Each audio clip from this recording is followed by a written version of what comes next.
My crazy neighbor tried to ruin my relationship. But karma hit back hard. Hey, Reddit. Buckle up, because I've got a wild one for you.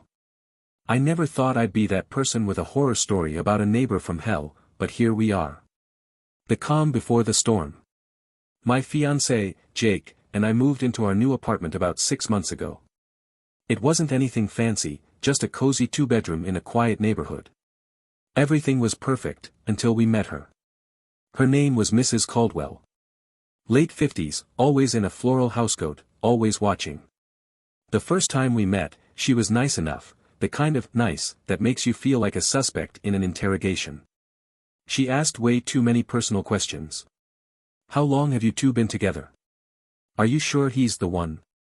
You're planning to get married so young. That's risky.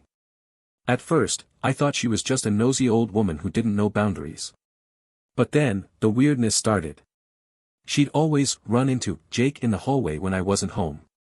She'd make comments about how lonely she was, how she missed when men were men, and how Jake was just such a strong, handsome young man. Okay, gross, but whatever. Then she started giving me these looks. You know the kind, like she knew something I didn't. She'd smirk at me, shake her head when I walked by. Once, I caught her whispering to another neighbor while staring at me, and when I confronted her, she just smiled and said, "Oh, sweetie, don't worry. You'll understand soon enough." I didn't know what she meant, until everything exploded. The beginning of the end. It started with little things, our mail going missing, the Wi-Fi mysteriously cutting out whenever Jake and I tried to have a movie night. Then, one night, Jake got a text from an unknown number. Unknown, you deserve better. She's not who you think she is. Check your doorstep. We opened the door to find an envelope. Inside, printed out screenshots of fake messages, ones that made it look like I was cheating on Jake. Jake looked at me, eyes dark, hurt. What the hell is this? And that, Reddit, was the moment my world cracked open. So there we were, standing in the doorway of our apartment, holding an envelope full of fake cheating texts. Jake's face was pale, his jaw clenched, and I could see the doubt flickering in his eyes. Jake, I said slowly, you don't actually believe this, do you? He didn't answer right away. Instead, he flipped through the pages, his hands shaking. These messages have your name, your number. I snatched one of the papers from his hands.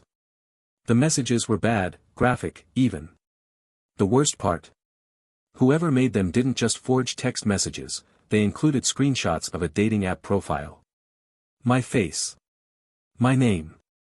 A bio that made me sound like I was looking for a hookup behind Jake's back. Jake, this isn't real. You know I would never. But he wasn't looking at me anymore. He was staring at something over my shoulder. I turned just in time to see movement in the hallway. And who was standing there, just barely visible through the cracked door? Mrs. Caldwell. She didn't even look embarrassed to be caught eavesdropping. Instead, she tilted her head and gave me this sympathetic look. Oh, sweetheart, she sighed, I warned you, didn't I? I felt my stomach drop. Warned me? You did this. Jake turned to her, still gripping the papers in his hand. What are you talking about? She let out a dramatic sigh, shaking her head. I didn't want to be the one to tell you, Jake, but I've seen her. Bringing men into your apartment when you're at work. That's when I snapped. Are you insane? I practically shouted. You're making this up. You've been trying to get between us since we moved in. She gasped, clutching her chest like I'd physically wounded her. I knew you'd react like this. That's what cheaters do, they deny, they lash out. She turned to Jake. Sweetheart, you don't have to put up with this. You deserve a woman who truly loves you. I wanted to scream. I wanted to throw those fake screenshots in her smug face. But then, Jake did something unexpected. He laughed. It wasn't a normal laugh. It was the kind of laugh you make when you finally realize something insane is happening, and your brain just short-circuits. You actually expect me to believe this? He waved the papers at her. This is Photoshop. It's bad Photoshop. Her expression flickered, just for a second. Then she put on the sweet old lady act again. Jake, honey, I just want to protect you. I know how women like her operate. That's when it clicked. I stepped closer, my hands balled into fists. Mrs. Caldwell, are you trying to break us up because you want Jake for yourself? Her face twisted. For a second, she looked utterly deranged. Then, she let out a horrible laugh. Oh, sweetie, she cooed. You really think so highly of yourself, don't you? She turned on her heel and walked away, disappearing into her apartment. But I knew this wasn't over. And I was right. After Mrs. Caldwell slithered back into her apartment, Jake and I just stood there in stunned silence. She's insane, I muttered. Jake exhaled, rubbing his temples. Yeah, but this wasn't just some weird old lady jealousy thing. She planned this. And that's what scared me the most. This wasn't just a nosy neighbor making passive-aggressive comments, this woman had gone out of her way to create fake evidence to break us up. The messages, the dating profile, how long had she been working on this? We needed a plan. The next morning, we got to work. Jake took the fake screenshots to his tech-savvy coworker, who confirmed what we already knew, they'd been digitally altered. Meanwhile, I started paying closer attention to our surroundings. And that's when I noticed something disturbing. There were cameras. Not security cameras. Not the ones installed by the landlord. Tiny, barely noticeable cameras wedged in places around the apartment complex, on light fixtures, near the mailboxes, even in the hallway leading to our door. And they weren't the buildings. They were hers. I felt my skin crawl. Was she watching us? Listening? That's when I had an idea. I waited until I saw Mrs. Caldwell, casually, lingering by the mailboxes before making my move. I pretended to be on the phone, talking loudly enough for her to hear. Yeah, I found out who's behind the fake messages. We're taking everything to the landlord and the police. I didn't need to look at her to know she had frozen in place. I could feel her listening. I hung up and went inside. Now, we waited. It didn't take long. That night, around 2 a.m., we heard it, our front doorknob jiggling. Jake and I shot up from bed. My heart was pounding. Slowly, we crept toward the door, careful not to make a sound. Through the peephole, I saw a figure in the dim hallway. Mrs. Caldwell. She was trying to break in. I grabbed my phone and hit record as Jake yanked the door open. She screamed. Not a guilty scream. A furious one. What the hell do you think you're doing?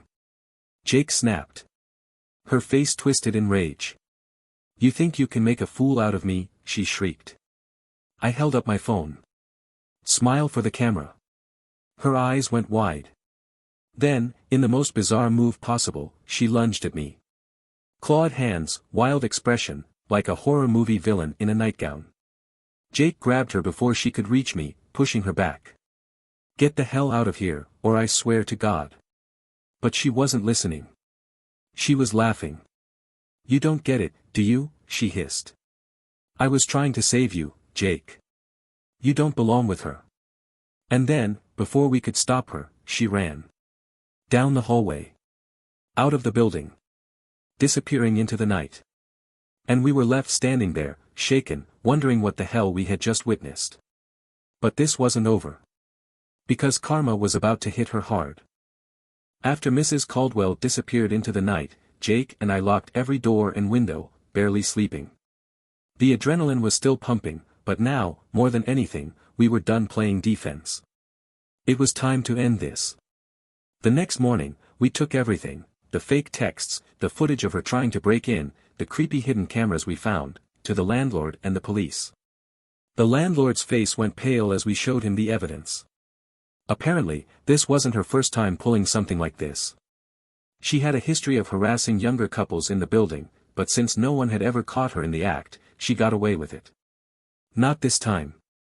The landlord gave her an eviction notice that same day, and the cops. Well, they took the footage very seriously, especially the break-in attempt. Turns out, she had a long history of disturbing behavior, including restraining orders from other tenants in her past apartments. And just like that, she was gone. We watched from our window as she was forced to pack up her floral housecoats and cheap furniture, her face twisted in pure rage. As she drove away, she glanced up at our apartment, eyes burning with hatred. Jake, ever the petty king, waved. Bye, Mrs. Caldwell. I blew her a kiss. With her gone, life finally returned to normal. No more missing mail, no more creepy texts, no more insane accusations. A few weeks later, Jake did something that made my heart almost explode. He proposed. Officially. Sure, we were already engaged, but this time, he wanted to do it properly, on a beautiful beach at sunset, ring in hand, looking at me like I was his entire world. You were right about her from the start, he said with a smile. And if we can survive a literal psycho neighbor, we can survive anything. I said yes, obviously, and now we joke that our wedding vows should include, I promise to stand by you, even when old ladies try to frame us for cheating. As for Mrs. Caldwell, we later heard that her new apartment complex had already kicked her out. Apparently, she tried pulling the same nonsense on another couple, but this time, they didn't even give her a chance. Some people never learn.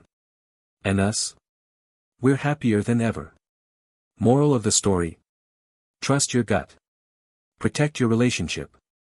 And if your neighbor starts acting like a soap opera villain, get the receipts, because karma always comes knocking.